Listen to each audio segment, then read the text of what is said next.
ये चीज छोड़ दी तो जिंदगी बदल जाएगी।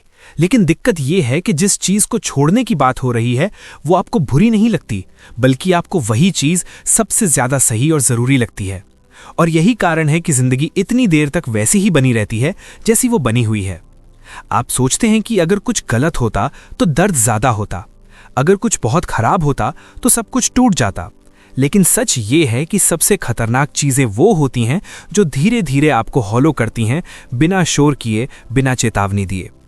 आप अपनी जिंदगी को देखते हैं और आपको लगता है कि बाहर से सब ठीक है, आप काम कर रहे हैं, रिश्ते निभा रहे हैं, जिम्मेदारियां उठा रहे हैं, और इसी नॉर्मल दिखने वाली जिंदगी के अंदर वो चीज छुपी होती है जो आपको भीतर से कमजोर बनाए जा रही होती है।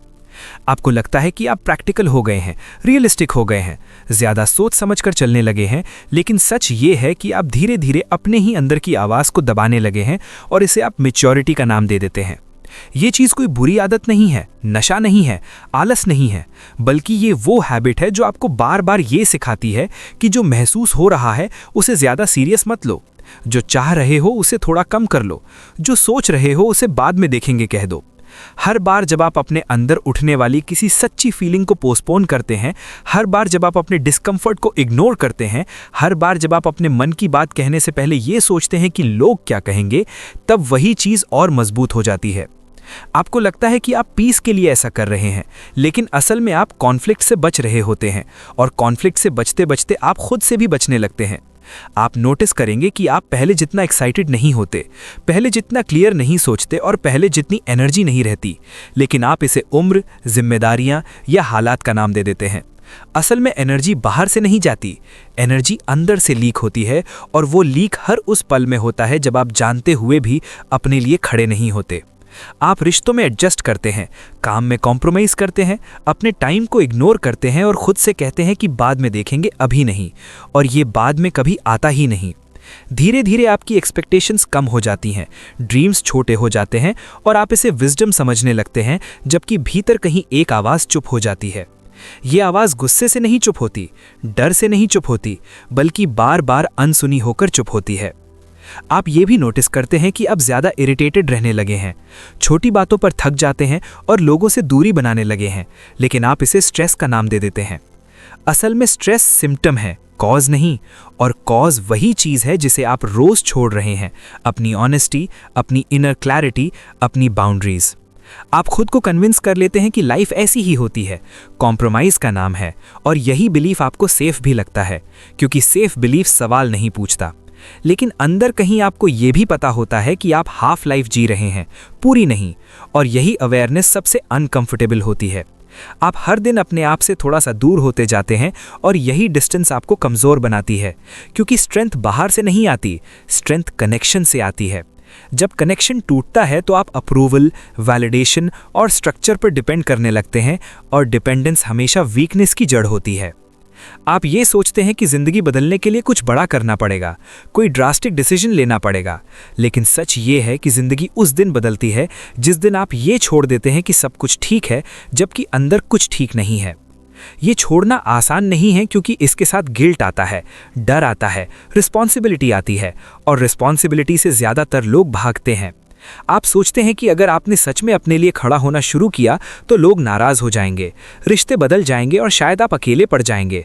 लेकिन जो अकेलापन सच से आता है वो उस भीड़ से बेहतर होता है जो झूठ से बनी होती है।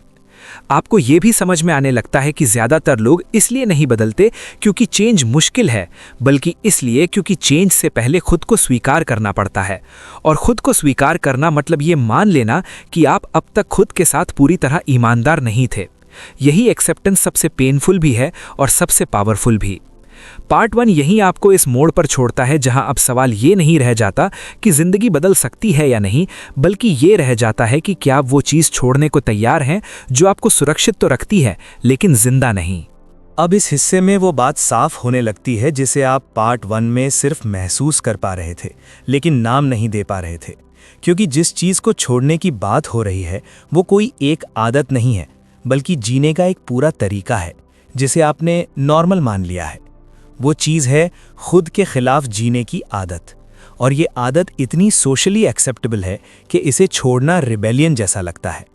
आपने सालों से ये सीख लिया है कि पहले दूसरों को समझो, पहले हालात देखो, पहले एडजस्ट करो और खुद को बाद में देखेंगे। और ये बाद में धीरे धीरे कभी नहीं में बदल गया। आप नोटिस करते हो कि आपके डिसीजंस ज़्यादातर रिएक्शन से निकलते हैं, क्लैरिटी से नहीं। और रिएक्शन का मतलब होता है कि आप किसी और की एक्सपेक्टेशन, किसी डर या किसी पुराने पैटर्न का जवाब दे रहे हो। आप ये भी नोटिस करते हो कि जब कभी आपके भीतर से कोई साफ इच्छा उठती है तो उसके साथ ही दूसरा वॉइस आ जाता है कि ये प्रैक्टिकल नहीं है, ये रिस्की है, ये सेल्फिश है। और यही दूसरा वॉइस असल में वही चीज़ है जिसे अगर छोड़ दिया जाए तो ज़िंदगी बदल जाती है। ये वॉइस आपको सुरक्षित रखने के नाम पर आपको छोटा रखता है, और छोटा रहना धीरे धीरे कंफर्ट बन जाता है, क्योंकि कंफर्ट में चैलेंज नहीं होता। आप अपनी ज़िंदगी को देखते हो और पाते हो कि आप बहुत कुछ कर रहे हो लेकिन बहुत कम चूज़ कर रहे हो। और जो इंसान चूज़ करना भूल जाता है वो बस परिस्थितियों के साथ बहता रहता है। ये आदत आपको ऐसा महसूस कराती है कि आप मैच्योर हो गए हो, लेकिन असल में मैच्योरिटी ये नहीं है कि आप हर बात सह लो। मैच्योरिटी ये है कि आप जान सको कि किस बात को सहना है और किस बात को नहीं। आपने अपने भीतर एक इंटरनल जज बना लिया है जो हर फीलिंग को, हर इच्छा को, हर सवाल को तुरंत इवैल्यूएट करता है और ज़्यादातर को रिजेक्ट कर देता है ताकि डिस्टर्बेंस ना हो। लेकिन डिस्टर्बेंस ना होना और ग्रोथ ना होना अक्सर एक ही चीज़ होती है। आप रिलेशनशिप्स में भी ये हैबिट लेकर चलते हो। आप बाउंड्रीज बनाने की बजाय समझाने लगते हो, जस्टिफाई करने लगते हो, और धीरे धीरे रिजेंटमेंट इकट्ठा होता जाता है जिसे आप खुद से भी छुपाते हो। आप खुद को ये कहकर शांत कर लेते हो कि लोग ऐसे ही होते हैं, लाइफ ऐसी ही होती है, और यही एक्सेप्टेंस असल में रेजिग्नेशन होती है। ये रेजिग्नेशन आपको इमोशनली फ्लैट बना देती है, न बहुत दुख न बहुत खुशी, बस एक कंटिन्यूअस डलनेस, और आप इसे स्टेबिलिटी का नाम दे देते हो।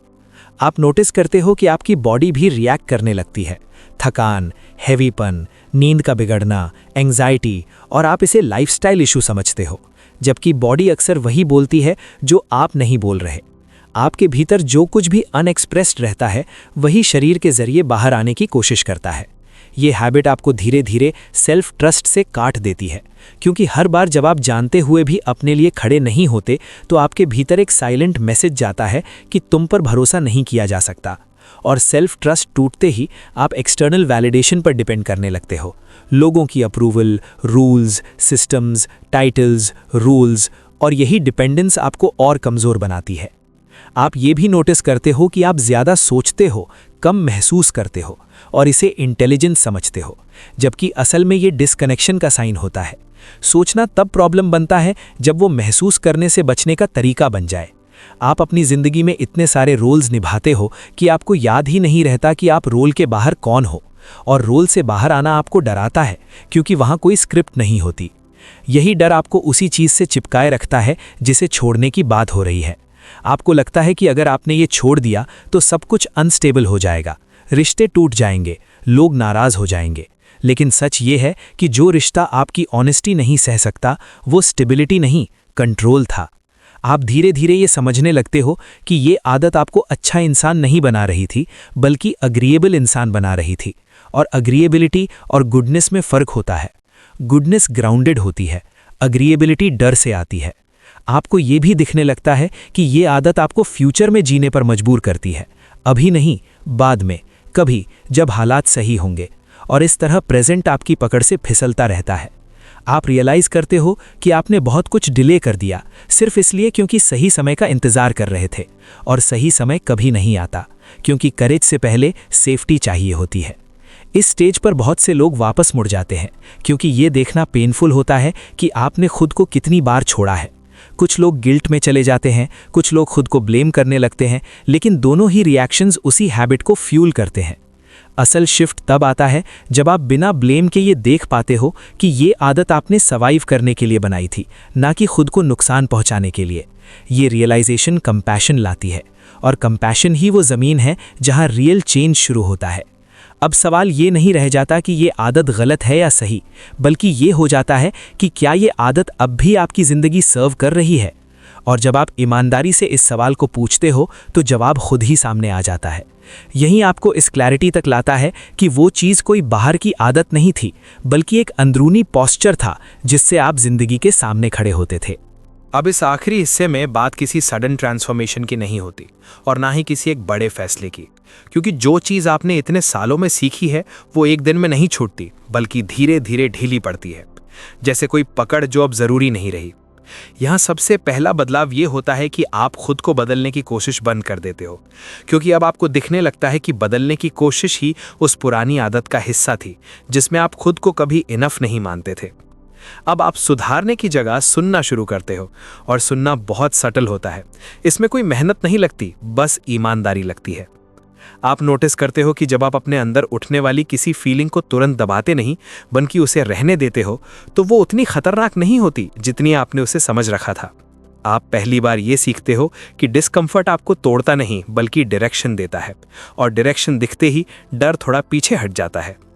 इस स्टेज पर आप बड़े ड्रामेटिक कदम नहीं उठाते, बल्कि छोटे ऑनेस्ट कदम उठाते हो, जैसे किसी बात पर चुप न रहना जहां पहले आप चुप हो जाते थे, या किसी कमिटमेंट को मना करना जहां पहले आप खुद को फोर्स करते थे।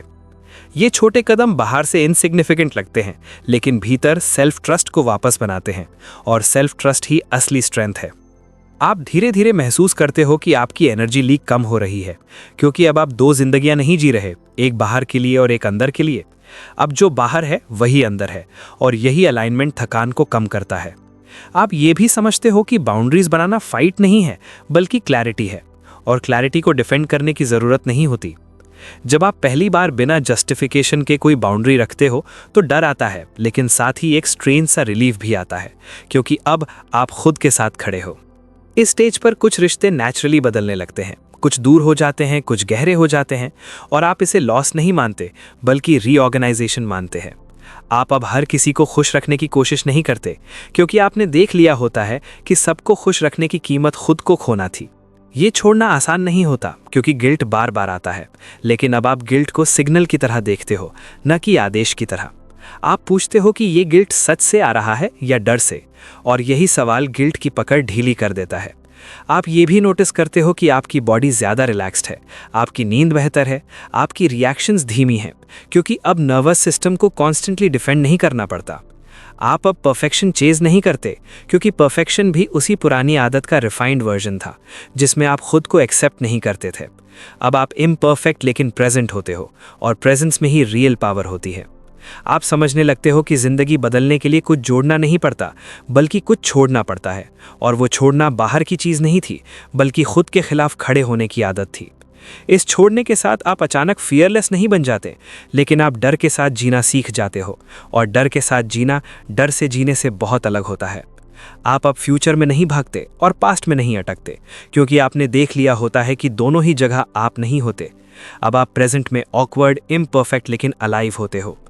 लोग आपको बदलता हुआ महसूस करते हैं, और कुछ लोग अनकंफर्टेबल भी हो जाते हैं, क्योंकि जब आप खुद से सच्चे होते हो तो दूसरों के झूठ साफ दिखने लगते हैं। लेकिन अब आप कन्विंस नहीं करते, प्रूव नहीं करते, क्योंकि आपने ये रिस्पॉन्सिबिलिटी छोड़ दी होती है। आप जानते हो कि जो आपके अलाइनमेंट में होगा वो रहेगा, और जो नहीं होगा वो खुद ही गिर जाएगा। इस स्टेज पर जिंदगी ड्रामेटिक नहीं बनती, बल्कि सिंपल बनती है, और सिंप्लिसिटी शुरुआत में बोरिंग लगती है, क्योंकि ड्रामा की आदत पड़ चुकी होती है, लेकिन यही सिंप्लिसिटी लॉन्ग टर्म में सबसे नरिशिंग होती है।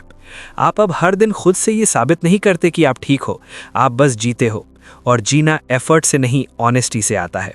आप महसूस करते हो कि जिंदगी बाहर से नहीं बदली, लेकिन भीतर सब कुछ अलग है, और भीतर का बदलना ही बाहर को बदल देता है।